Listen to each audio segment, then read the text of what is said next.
Good morning all of you, जय हिंद। तो उस दिन हम लोग बिहार पीसीएस और दरोगा के जो प्रिपरेशन हो रहा है उसमें हम लोग लेक्चर 3 तक देखे थे। और लेक्चर 3 में हम लोग प्रकाश मंडल के बारे में पढ़ रहे थे और उससे कुछ आगे पढ़ लिए थे। आप लोग पिछला वीडियो जाके यूट्यूब पे मेरा देख लीजिएगा, मेरे चैनल सर्च करके राहुल पीसीएस एकेडमी में। आज हम लोग जो क्लास स्टार्ट करने जा रहे हैं बिहार पीसीएस और दरोगा में, वो ज्योग्राफी चैप्टर का यूनिवर्स चल रहा है, ठीक है। और यूनिवर्स चैप्टर में आज हम लोग देखेंगे लेक्चर 4, ठीक है। और लेक्चर 4 में आज हम लोग क्या क्या चीज़ सीखेंगे उसके बारे में आज हम लोग जानेंगे। क्लास बहुत छोटा होने वाला है, हम कोशिश करेंगे कि मैक्सिमम चीज़ों को छोटा से छोटा क्लास में हम लोग कंप्लीट करें, ठीक ना। चाहेंगे कि 10 मिनट 20 मिनट का क्लास हो ताकि आप लोगों को पढ़ने में भी अच्छा लगे और आप लोग इन्जॉय भी कर पाए क्लास को बढ़िया से और देख भी ले, क्योंकि ज़्यादा लंबा क्लास होता है तो फिर मज़ा नहीं आता देखने में। क्लास में भी रहता है तो सब कोई बैठे रहते हैं एक साथ तो पढ़ने में मज़ा आता है, लेकिन ऐसे ऑनलाइन क्लास या रिकॉर्डिंग क्लास हो, यूट्यूब पे क्लास हो, छोटा क्लास ही अच्छा लगता है। तो हम कोशिश करेंगे 20 मिनट के अंदर ये क्लास खत्म हो।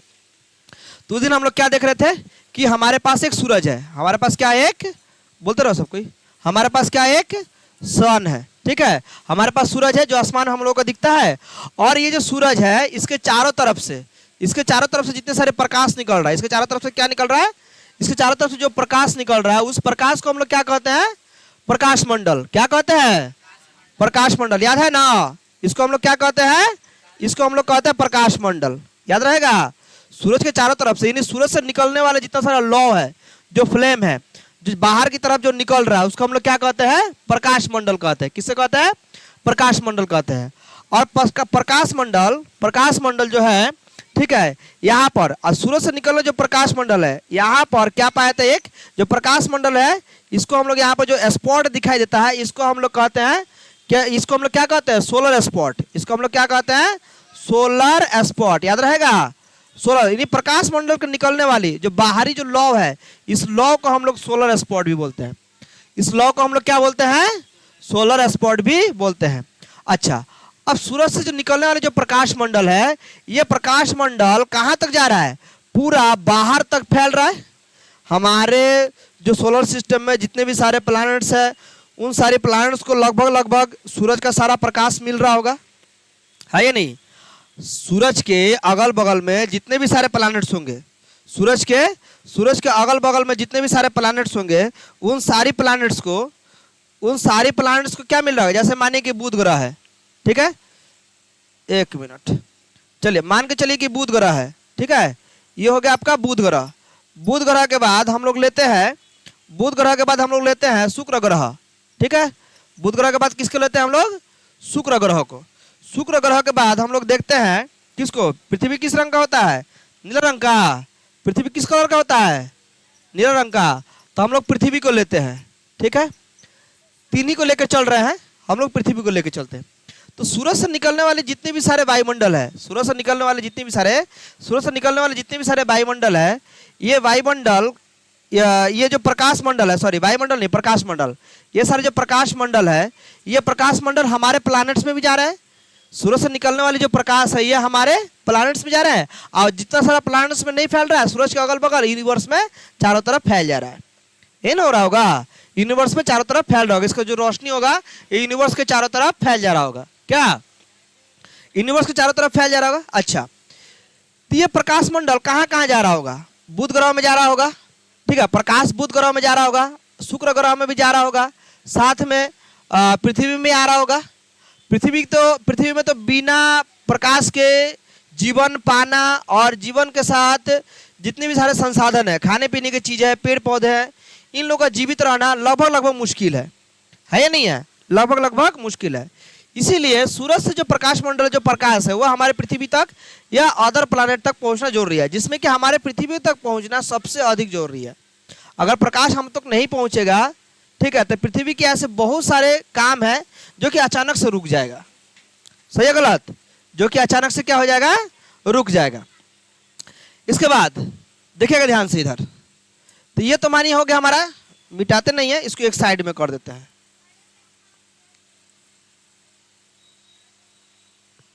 फिर जब जरूरत पड़ेगा तो इसको ले लेंगे। चलिए, अच्छा एक चीज बताइए, ये जो प्रकाश जो निकल रहा है, प्रकाश मंडल है, इस प्रकाश मंडल से क्या निकल रहा है, इस प्रकाश मंडल से बहुत बड़ी मात्रा में, इस प्रकाश मंडल से इस प्रकाश मंडल से बहुत बड़ी मात्रा में क्या निकल रहा है? ज्वाला निकल रहा है, यानी प्रकाश निकल रहा है। ये जो प्रकाश निकल रहा है ना, इस प्रकाश को हम लोग कहते हैं सौर ज्वाला। इस प्रकाश को हम लोग क्या कहते हैं? सौर ज्वाला। याद रहेगा? याद रहेगा जी। ये सूरज के अगल बगल में जो लौ फैल रहा है, जो गर्मी फैल रहा है, इसको कहते हैं हम लोग प्रकाश मंडल। अच्छा, प्रकाश मंडल के हिस्से को हम लोग क्या कहते हैं? सोलर स्पॉट भी बोलते हैं। क्या बोलते हैं? Solar spot. अच्छा, अब ये जो प्रकाश मंडल है, ये आग की तरह चारों तरफ बढ़ रहा है। प्रकाश चारों तरफ बढ़ रहा है, गरम गरम प्रकाश बढ़ रहा है आगे की तरफ। ठीक है, या तो बुध ग्रह में घुस रहा होगा, या तो मंगल ग्रह में, या तो पृथ्वी पर, या तो शुक्र ग्रह में, नहीं तो अगल बगल चारों तरफ फैल जा रहा होगा। यही ना होगा, अगल बगल चारों तरफ फैल जा रहा होगा। जो प्रकाश चारों तरफ फैल रहा है, और जो प्रकाश यहाँ से लेकर यहाँ से लेकर कहाँ तक? हमारे पृथ्वी तक। कहाँ तक? माने कि ये हमारा पृथ्वी है। ठीक है, ये हमारा क्या है? ये हमारा पृथ्वी है। चलिए,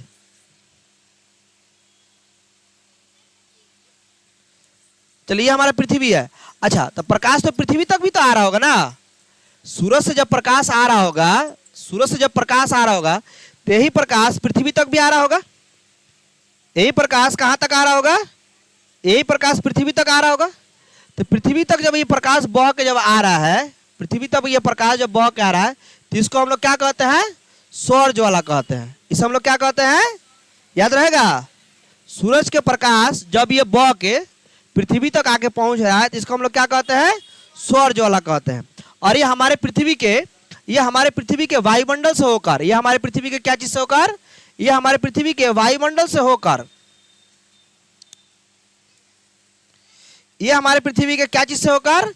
ये हमारे पृथ्वी के वायुमंडल से होकर हमारे पृथ्वी के धरती तक, हमारी इस धरती जो है, हमारे पृथ्वी की जो धरती है, हमारे धरती तक पहुंच रहा है। अच्छा, तो अब बात यह भी है कि सारा का सारा प्रकाश यदि पहुंच जाए हमारे पृथ्वी पर, सूरज से निकले हुए सारे के सारे यदि प्रकाश हमारे पृथ्वी पर पहुंच जाए, तो अब इसलिए कि हम लोग को मरना तय है। हमारे पृथ्वी पर पाए जाने जितने भी प्रकार के संसाधन है, ये सारे के सारे संसाधन बर्बाद हो जाएंगे। क्योंकि सूरज प्रत्येक सेकेंड, प्रत्येक मिनट, प्रत्येक घंटा, 24 घंटा से लेकर आज से 10 अरब साल पहले, जब से सूरज जन्म लिया होगा, 10 अरब साल पहले से लेकर अभी तक बहुत बृहत मात्रा में, बहुत बड़ी मात्रा में गर्मी को छोड़ते जा रहा है। अब पता नहीं आने वाले कितने अरबों सालों तक ये गर्मी छोड़ते जाएगा लगातार। ऐसा तो माना जाता है कि साइंस के अकॉर्डिंग कि 5 अरब साल तक, यानी 500 करोड़ साल तक अभी भी सूरज जीवित रहेगा। हो सकता है उससे ज़्यादा भी रहे, हो सकता है उससे कम रहे। तो उतना सोचने की जरूरत है, तब तक हम लोग निपट जाएंगे। नहीं निपटेंगे हम लोग, तब तक हम लोग का निपट के फिर हो सकता है दही चूड़ा बटा के फिर नया जन्म हो जाएंगे, फिर कितना बार हम लोग का जन्म हो जाएगा। वही चीज़ है। तो हमारा जो पृथ्वी है, देखिएगा ध्यान से, ये हो गया हमारा पृथ्वी। ये क्या है? हमारा एक हमारा पृथ्वी। ठीक है, हमारे पृथ्वी के ऊपर बहुत सारे वायुमंडल, बहुत सारे मंडल पाए जाते हैं। हमारे पृथ्वी के ऊपर क्या पाए जाते हैं? बहुत सारे मंडल पाए जाते हैं। जो सबसे पहला मंडल है उसको हम लोग क्या बोलते हैं? क्षोभ मंडल। कौन सा मंडल? क्षोभ मंडल। इसके बाद आइए समताप मंडल। ठीक है, इसके बाद कौन सा मंडल? समताप मंडल। समताप मंडल के बाद ओजोन मंडल। समताप मंडल के बाद ओजोन मंडल, और ओजोन मंडल के बाद आयन मंडल। कौन सा मंडल? आयन मंडल। और आयन मंडल के बाद क्या होगा? बाह्य मंडल। आयन मंडल के बाद बाह्य मंडल, मतलब एकदम बाहरी हिस्सा। अभी से एकदम ऊपर चले गए हम लोग, बहुत हजारों किलोमीटर ऊपर चले गए। तो क्षोभ मंडल जो है, क्षोभ मंडल की तरफ आपको क्या पाए जाएंगे? यहाँ पर बादल उदल पाया जाएगा। यही समताप मंडल है जहाँ पर हवाई जहाज उड़ाया जाता है। क्यों? क्योंकि यहाँ का टेम्परेचर सालों भर बराबर रहता है। इसलिए धरती से जब हवाई जहाज उड़ता है तो समताप मंडल में जाकर स्टे हो जाता है, और वहाँ पर उड़ते रहता है। और फिर जब किसी देश में उतरना रहता है तो फिर जाकर धीरे धीरे क्षोभ मंडल से होते हुए फिर हमारे धरती तक वो हवाई जहाज जाता है। माने कि भारत से उड़ के जा रहा है, आ जाकर अमेरिका उतरेगा। ठीक है, तो यहाँ से उड़ेगा, समताप मंडल में चला जाएगा। समताप मंडल से आकर फिर हमारे जहाँ अमेरिका जाना हो, जहाँ भी किसी भी देश में जाना हो, न्यूजीलैंड फ्यूजीलैंड कहीं भी जाना हो, तो फिर वहाँ पर जाकर क्षोभ मंडल से होकर नीचे उतर जाएगा। कोई दिक्कत? इतना बात समझ में आया ना? अब देखिए, तो समताप मंडल में क्यों उड़ता है? समताप मंडल में इसलिए उड़ता है कि लगभग सालों भर यहाँ का जो तापमान है, लगभग टेम्परेचर यहाँ का बराबर रहता है। समताप यानी बराबर ताप रहता है। हल्का फुल्का ऊपर नीचे होता है तो उतना कोई फर्क नहीं पड़ता है। तो हवाई जहाज में बैठे वो यात्री इसके अंदर जो मतलब यात्रा करते हैं, तुम लोग के यहाँ पर ज़्यादा गर्मी का महसूस नहीं होता है। ऑलरेडी हवाई जहाज़ के अंदर मतलब ठंडा होने के लिए सब चीज़ लगा ही रहता है, संसाधन सारी चीज़ भरे पड़े हुए हैं, ठीक है ना। एसी वगैरह लगा हुआ है, ऑक्सीजन का भी अच्छा वहाँ पर सर्कुलेट होते ही रहता है, ऑक्सीजन भी उसमें बहुत सारा पहले से लोडेड रहता है, ज़रूरत के हिसाब से उसको भी रिलीज़ किया जाता है, ठीक है ना। तो देखिएगा आगे, तो सूरज, मानिए कि सूरज यहाँ पर है और सूरज अपना गर्मी छोड़ रहा है। सूरज क्या कर रहा है? सूरज अपना गर्मी छोड़ रहा है। तो सूरज जब अपना गर्मी छोड़ता है ना, तो ओजोन मंडल तक, किस मंडल तक? ओजोन मंडल तक आके यहाँ के बाद, ओजोन मंडल के बाद सूरज का जो गर्मी है यहाँ से छान के, ऐसा माना जाता है कि यहाँ से छान के नीचे आता है। यहाँ से छान के कैसे नीचे आता है?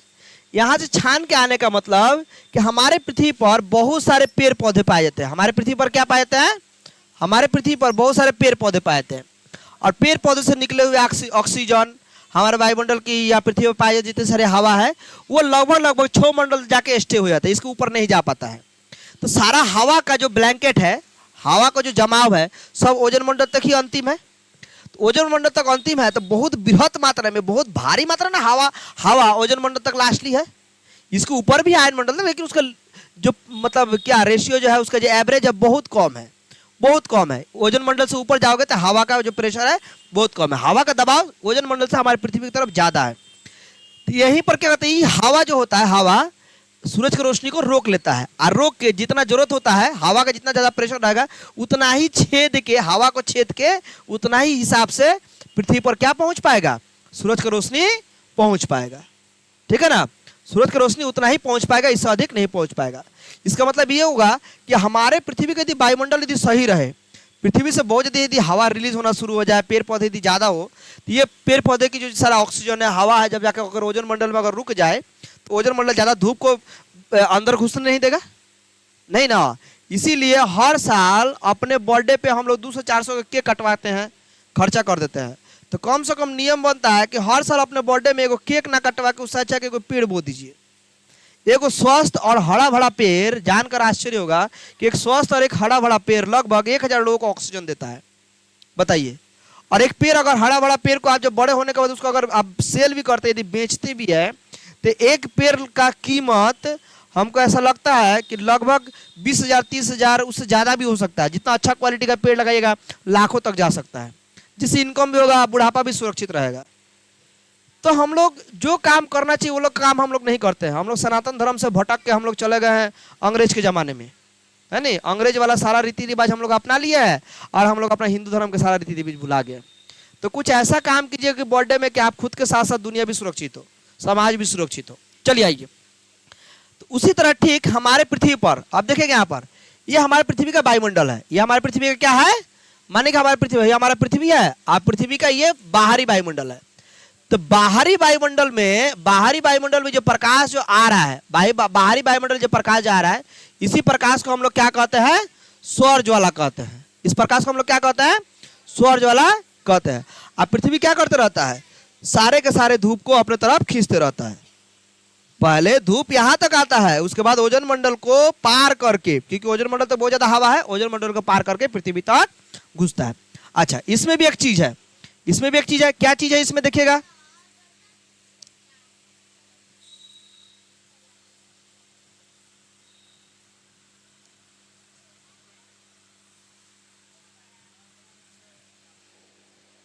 चलिए, ये होगा हमारी पृथ्वी, ठीक है, ये होगा हमारी पृथ्वी, सॉरी ये हो गया हमारा सूरज, और ये हो गया हमारा पृथ्वी, ठीक। पृथ्वी के हाई हो गया आपका कौन सा भाग? उत्तरी भाग होगा ना। अब पृथ्वी का हाई वाला कौन सा हिस्सा हो गया? दक्षिणी हिस्सा। पृथ्वी का हाई वाला हिस्सा कौन सा हिस्सा हो गया? दक्षिणी हिस्सा, हो गया ना। इसको हम लोग कहेंगे नॉर्थ पोल, इसको हम लोग क्या कहेंगे? South pole. सूरज से निकलने वाली जो सौर ज्वाला है, सूरज से निकलने वाली जो सौर ज्वाला है, अगर सूरज से निकलने वाली सौर ज्वाला ऊपर की तरफ जाए, यानी उत्तरी गोलार्ध में जाए, यदि नॉर्थ में जाए, कहां पर जाए? यदि नॉर्थ में जाए, ठीक है, सूरज के प्रकाश निकल के पृथ्वी के तो चारों तरफ फैल रहा होगा ना, चारों तरफ फैल रहा होगा। तो सूरज से निकलने वाली जो सौर ज्वाला है, यदि पृथ्वी के उत्तरी हिस्सा में पहुंचे, पृथ्वी के किस हिस्सा में पहुंचे? यदि उत्तरी हिस्सा में पहुंचे, ठीक है, और सौर ज्वाला जो निकल रहा है ये पृथ्वी की यदि दक्षिणी हिस्सा में पहुंचे, किस हिस्सा में पहुंचे? दक्षिणी हिस्सा में पहुंचे, तो दक्षिणी हिस्सा में पहुंचने वाले, ध्यान दीजिएगा, सूरज से सूरज से निकली हुई जो सौर ज्वालाएं हैं वो पृथ्वी के यदि दक्षिणी हिस्सा में पहुंचे तो इसे हम लोग कहते हैं ऑरोरा। क्या कहते हैं?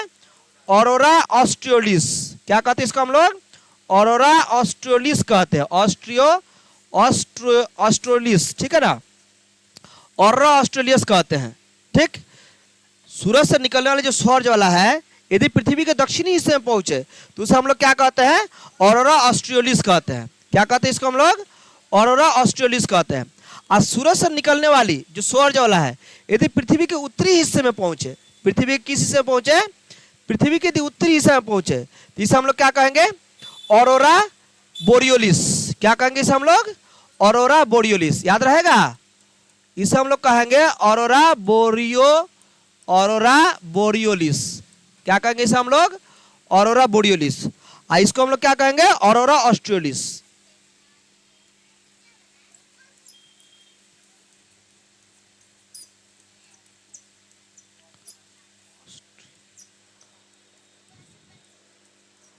ठीक है, ध्यान रहेगा, सूरज से निकलने वाली जो सौर ज्वाला है यदि पृथ्वी के उत्तरी हिस्से में पहुंचे तो इसे हम लोग क्या कहेंगे? ऑरोरा बोरियोलिस। और सूरज से निकलने वाली जो सौर ज्वाला है यदि पृथ्वी के दक्षिणी हिस्से में पहुंचे तो उन सौर ज्वाला को हम लोग क्या कहते हैं? Aurora australis. कोई दिक्कत बाजा रहे ना दिमाग में? ठीक है, अच्छा, तो सूरज से निकलने वाली जो प्रकाश होती है वो हमारे पृथ्वी में जब आती है तो उसको हम लोग क्या देखते हैं? सफेद। क्या देखते हैं? सफेद। लेकिन आपको जानकर जानकारी होना चाहिए कि सूरज से निकलने वाले जितने भी सारी प्रकाश है, सीधा बैठो जी, ठीक है, सूरज से निकलने वाले जितने सारे प्रकाश है ये सारे प्रकाश रंगीन होते हैं। कैसे होते हैं? ये सारे प्रकाश कैसे होते हैं? ये सारे प्रकाश रंगीन होते हैं। लेकिन हमारे पृथ्वी तक आते आते ये सारे प्रकाश क्या होते हैं? कलर में व्हाइट हो जाते हैं। व्हाइट क्यों होते हैं इसके पीछे भी रीजन है। ठीक है, जब इसके आगे हम एक टॉपिक पढ़ेंगे, नहीं होगा तो लेक्चर 5 में हम बता देंगे कि सूरज का प्रकाश, थोड़ा सा ये बड़ा टॉपिक है कि सूरज का प्रकाश पृथ्वी तक आते आते व्हाइट कलर का क्यों दिखाई देता है। ये हमारे वायुमंडल से, बादलों से जुड़ा हुआ चीज है। तो जब हम लोग बादल के बारे में पढ़ेंगे तब इसके बारे में बता दिया जाएगा कि सूरज का प्रकाश आखिर पृथ्वी तक आते आते व्हाइट कैसे होता है। जबकि ऐसा माना जाता है कि सूरज के प्रकाश में विभिन्न रंगों के कलर पाए जाते हैं, विभिन्न रंग पाए जाते हैं, बहुत सारे रंगों का मिश्रण है, बहुत सारे रंगों का मिश्रण है। तो चलिए एक बार रिवीजन करते हैं। ये हमारा क्या है? सूरज है। ठीक है, सूरज से निकलने वाली प्रकाश को हम लोग क्या कहते हैं? जब उसका लौ निकलता है उसको हम लोग क्या कहते हैं? बोलिए सब कोई, क्या कहते हैं इसको? प्रकाश मंडल। क्या कहते हैं? प्रकाश मंडल। प्रकाश मंडल जो निकलता है उसको हम लोग क्या चीज से जानते हैं? सोलर स्पॉट के नाम से भी जानते हैं। प्रकाश मंडल को क्या चीज के नाम से जानते हैं? सोलर स्पॉट के नाम से भी जानते हैं। सूरज से निकलने वाले जो प्रकाश मंडल है, ये प्रकाश मंडल जब पृथ्वी अपने तरफ खींचेगा प्रकाश को, सूरज से निकलने वाले जो प्रकाश को पृथ्वी अपने तरफ खींचेगा, अरे तो यहाँ से अगर पृथ्वी की तरफ और जाते रहे, जाता तो और भी सारे जगहों में, लेकिन हम लोग स्पेशली पृथ्वी को ले रहे हैं। तो पृथ्वी जब अपने तरफ खींचेगा या पृथ्वी की तरफ जब बढ़ेगा इसका प्रकाश, तो इसको हम लोग क्या कहते हैं? प्रकाश को क्या कहते हैं हम लोग? सौर ज्वाला। क्या कहते हैं इसको हम लोग? सौर ज्वाला। याद रहेगा, प्रकाश मंडल यानी प्रकाश जब आगे बढ़ता रहेगा या पृथ्वी अपने तरफ खींचता रहेगा तो क्या कहेंगे इसको हम लोग? शिवम, सौर ज्वाला कहेंगे। ठीक है ना, इसे हम लोग सौर ज्वाला कहेंगे। अच्छा, अब यही सौर ज्वाला पृथ्वी के उत्तरी हिस्से में पहुंचे, सूरज से निकलने वाले जो सौर ज्वाला है पृथ्वी के उत्तरी हिस्से में पहुंचे तो उसे हम लोग क्या कहेंगे? ऑरोरा बोरियोलिस। सौर ज्वाला को क्या कहेंगे? उत्तरी हिस्से में पहुंचे तो क्या कहेंगे? ऑरोरा बोरियोलिस। और यही सौर ज्वाला यदि पृथ्वी के दक्षिणी हिस्से में पहुंचे तो उसे हम लोग क्या कहेंगे? ऑरोरा ऑस्ट्रियोलिस। याद रहेगा, ऑरोरा ऑस्ट्रियोलिस। बहुत सारी डीप चीजें हैं और यही सारी डीप चीजें आपको पूछा जाएगा एग्जाम में, पीसीएस के एग्जाम में, दरोगा के एग्जाम में। उसमें आपको लॉलीपॉप वाला क्वेश्चन थोड़े देगा, उसमें आपको हार्ड क्वेश्चन देगा, डीप क्वेश्चन देगा, भीतर से भीतर क्वेश्चन पूछेगा।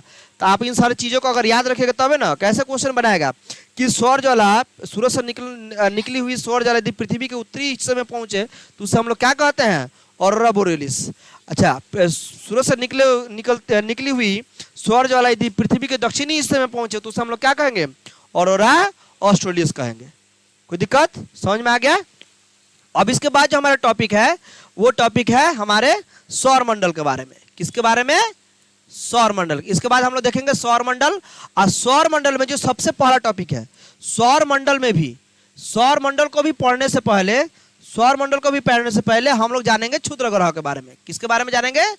क्षुद्र ग्रह के बारे में हम लोग जानेंगे। सौर मंडल में किसके बारे में जानेंगे?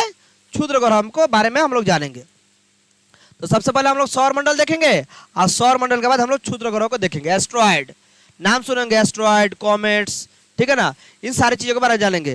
देख रहे हैं ना, कभी कभी आसमान से तारा टूट के आता रहता है ना, तो सब कोई मन्नत करता है, मन्नत मांगता है कि मेरा ये सपना पूरा हो जाए, मेरा वो सपना पूरा हो जाए। और उसमें भी सबसे ज्यादा सपना कौन लोग मांगता है?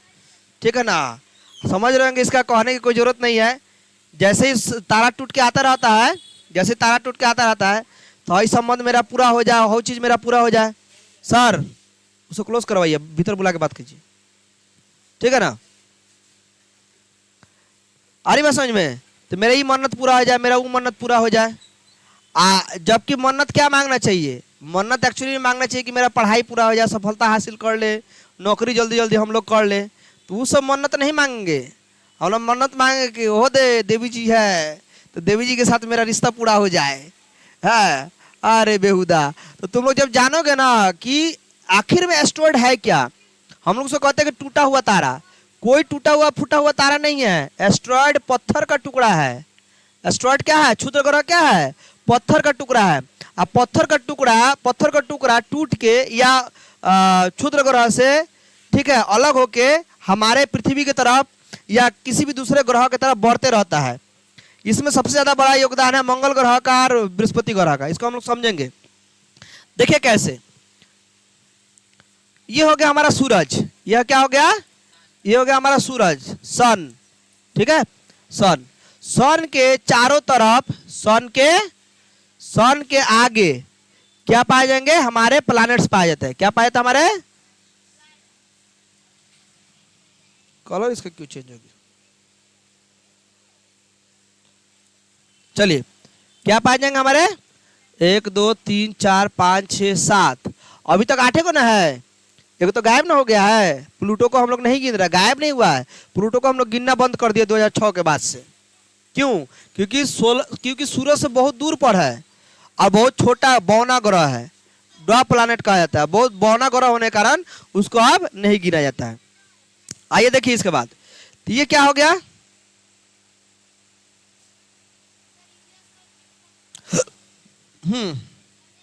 हमारा सूरज। अगर आपसे पूछे कि सूरज से सबसे नजदीकी ग्रह, सूरज से सबसे नजदीकी ग्रह कौन सा है? सूरज से सबसे नजदीकी ग्रह तो बुध ग्रह, याद रहेगा। सूरज से सबसे नजदीकी ग्रह बुध ग्रह, ठीक। सूरज से सबसे नजदीकी ग्रह बुध ग्रह।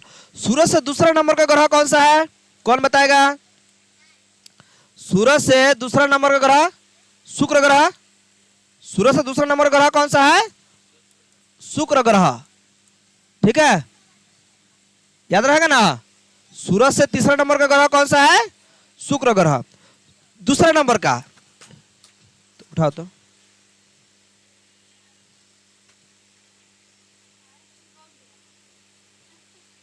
टूटा नहीं ना।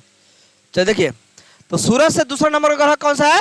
शुक्र ग्रह। देखिएगा ध्यान से, सूरज से दूसरा नंबर का होने के बावजूद भी शुक्र ग्रह सबसे गर्म ग्रह माना जाता है। क्यों? इसका रीजन क्या है? किसी को पता है? जब हम लोग पढ़ेंगे इसके बारे में तब इसके बारे में बताएंगे कि सूरज से दूसरे नंबर होने के बाद भी शुक्र ग्रह सबसे गर्म ग्रह है। अब आइए तीसरा नंबर पे, हमारे तीसरा नंबर का ग्रह कौन सा है? हाँ, जिसमें हमारे जीवित आत्माएं पाई जाती हैं। नहीं, जिसमें जीवित आत्माएं पाई जाती है उसे हम लोग क्या, तीसरा नंबर ग्रह, जिसमें हम लोग हैं। तो सोचिए सूरज से हम लोग कितना नजदीक है। अगर कभी ऐसा हुआ कि हमारे पृथ्वी के ऊपर से ग्रेविटी गायब हो गया, प्रेशर गायब हो गया हवा का, तो हम लोग सनसनीले जाके घुस जाएंगे। कहाँ पर? सूरज में जाके घुस जाएंगे। आप पूरा जल के भस्म हो जाएंगे। आप कुछ नहीं, ना बटाएगा ना छिटाएगा, एक बार में हम लोग फटाक से फट जाएंगे। कहाँ? तो तीसरा नंबर का ग्रह कौन सा है? पृथ्वी। तीसरा नंबर का ग्रह कौन सा है? पृथ्वी। अच्छा, चौथा नंबर का ग्रह कौन सा है? मंगल। यही तो है, मंगल, शनि। किसी का मंगल खराब होता है तो किसी का शनि खराब होता है, तो मंगल शनि हम लोग जाते हैं सुधरवाने के लिए। हाँ ठीक है, देखिए यहाँ पर, ठीक है, ये मंगल ग्रह है, ठीक है ना। तो मंगल ग्रह किस रंग का है? मंगल ग्रह लाल रंग का है, ठीक है। मंगल ग्रह के बाद आप लोग देखिएगा बृहस्पति ग्रह। मंगल ग्रह के बाद क्या है? बृहस्पति ग्रह। अब बृहस्पति ग्रह जो है ना, बृहस्पति ग्रह जो है, बृहस्पति ग्रह में गैसों का गोला है। बृहस्पति ग्रह कैसा है? बृहस्पति ग्रह पूरा का पूरा गैसों का गोला है। इसे हम लोग जुपिटर बोलते हैं इंग्लिश में, और हिंदी में बोलते हैं इसको बृहस्पति। ठीक है, क्या बोलते हैं इसको? बृहस्पति। अच्छा, अब आइए इतना ही तक रहने देते हैं, और 3 को हम लोग बाद में देखेंगे। हम लोग क्षुद्र ग्रह के बारे में जानेंगे, इसके लिए पहले इतना ही तक पढ़ते हैं। तो एक बार रिपीट करते हैं। सबसे पहले बुध ग्रह, उसके बाद शुक्र, उसके बाद पृथ्वी, उसके बाद बृहस्पति, बृहस्पति के बाद शनि, बृहस्पति के बाद कौन सा होगा? शनि ग्रह। ठीक है, लाल रंग से रंग दिया है तो लाल रंग मत समझिएगा। ठीक है, अपना कलर अलग कर देंगे, इसका कलर अब चेंज नहीं कर रहे हैं हम, टाइम वेस्ट हो रहा है। शनि ग्रह, शरण के बाद अरुण और वरुण। शनि ग्रह के बाद क्या है? अरुण और वरुण ग्रह। ये सबसे लास्ट वाला, ये बहुत ठंडा ग्रह है। ये दोनों बहुत ही ठंडा ग्रह है। ये दोनों क्या है? ये दोनों बहुत ही ठंडा ग्रह है। यहाँ पर पानी का बहुत ज्यादा, यहाँ पर बहुत ज्यादा बर्फ, पानी बर्फ के रूप में जमा हुआ है। ठीक है, हमारे सोलर सिस्टम में अरुण और वरुण ग्रह जो है, ठीक है, नेपच्यून और यूरेनस जो है, सबसे ठंडा प्लैनेट है। सबसे ठंडा प्लैनेट है यही दोनों प्लैनेट। चलिए आइए देखिए, हम लोग जानते हैं एस्ट्रॉयड या क्षुद्र ग्रह के बारे में। क्षुद्र ग्रह कहाँ पाए जाते हैं? जैसे हमारे सभी जो प्लैनेट्स है सूरज के चक्कर काट रहा है, ये भी सूरज के चक्कर काट रहा है, ये भी सूरज के चक्कर काट रहा है, ये भी सूरज के चक्कर, सारे के सारे प्लैनेट्स क्या कर रहा है? सूरज के चक्कर लगातार काटे जा रहा है। ठीक है, इसी के बीच में कुछ ऐसे भी है, ठीक है ना, जो पत्थर के रूप में बड़ा बड़ा साइज का पत्थर का रूप, माने ना 2-2 मंजिला, 1-1 मंजिला, 3-3 मंजिला, इतना बड़ा बड़ा, ठीक है, उतना बड़ा बड़ा पत्थर का रूप सोचिए। बहुत बड़ा बड़ा पत्थर का टुकड़ा, छोटा छोटा पत्थर का टुकड़ा। ठीक है, मंगल ग्रह किसके बीच में? मंगल ग्रह और बृहस्पति ग्रह के बीच में किसका चक्कर काट रहा है? सूरज के चक्कर लगातार काट रहा है। ठीक है, यही सारे पत्थर को हम लोग क्या कहते हैं? क्षुद्र कहते हैं। क्षुद्र नहीं क्षुद्र मत बोलना सब, ठीक है, उसको कहते हैं क्षुद्र ग्रह। इंग्लिश में इसको बोलते हैं हम लोग एस्ट्रॉयड। इंग्लिश में क्या बोलते हैं? ठीक है, इंग्लिश में क्या बोलते हैं इसको? एस्ट्रॉयड। ठीक है, ध्यान रहेगा, हम लोग एस्ट्रॉयड के बारे में पढ़ेंगे तो इंग्लिश इसको बोलते हैं हम लोग एस्ट्रॉयड। ठीक है, तो आज हम लोग कितने सारे ग्रह हैं इसके बारे में जान लिए। क्षुद्र ग्रह कहाँ पाए जाते हैं यह हम लोग देख लिए हैं। अब इसका बचा हुआ क्लास विस्तार से, ठीक है, प्लैनेट कौन कौन सा कैसे काम कर रहा है, इसका क्या सूरज के चारों तरफ घूमने का क्या इसका टाइम पीरियड है, इन सारे चीज़ों के बारे में हम लोग लेक्चर नंबर 5 में हम लोग देखेंगे। तो आज हम लोग जान गए हैं कि क्षुद्र ग्रह कहाँ पाए जाते हैं? मंगल ग्रह और बृहस्पति ग्रह के बीच में सारे के सारे जो पत्थर हैं जो सूरज के चक्कर काट रहा है, हमारे प्लैनेट्स के साथ साथ ये सूरज के जो चक्कर काट रहे हैं, ये सारे पाए जाते हैं। अब इसके बाद हम लोग ये भी जानेंगे कि जो तारे जो टूट के आते हैं, यहीं से सारा तारा टूट के आता है। तारा एक को टूट के नहीं आता है, यही सारा पत्थर का टुकड़ा, ठीक है, गिर के अपना प्लेस छोड़ के या तो मंगल ग्रह की तरफ, या तो बुध ग्रह की तरफ, या तो शुक्र ग्रह की तरफ, या तो कभी कभी बुध ग्रह की तरफ बढ़ के आते रहता है। ठीक है, और हवा के घर्षण के कारण उसमें आग पैदा हो जाता है, जो हम लोग ऐसा दिखता है कि ये सारे तारे क्या है कि ये सारे जो पत्थर है, ये हम लोग उसको तारा मान लेते हैं कि ये तारा है। ठीक है, इसी के बारे में हम लोग नेक्स्ट क्लास में देखेंगे। आज क्लास हम लोग इतना ही रहने देते हैं। आप लोग खूब अच्छे से पढ़िए, ठीक है, खूब मेहनत कीजिए, सफलता हासिल कीजिए, और इतना पढ़ लीजिए कि अगले साल फॉर्म आते आते एग्जाम में बैठिए और आप लोग का नौकरी एकदम क्लियर हो जाए। मिठाई उठाई खूब भर के लेके आइए, उतना भी नहीं खिला दीजिए कि शुगर हो जाए। ठीक है, खूब आराम से पढ़िए, जहाँ दिक्कत हो वहाँ हम हेल्प करेंगे। साइंस वगैरह का क्लास भी स्टार्ट होने वाला है, क्लास चल भी रहा है, यूट्यूब पे आप लोग देख सकते हैं। और जो सारा क्लास है पॉलिटी का, इकोनॉमिक्स का, ये सारे क्लासेस भी स्टार्ट कर दिया जाएगा। बोलो काला भैसा क्या बोल रहा है? कुछ कहना है? ठीक है, तो क्लास रहने दो इतना ही तक।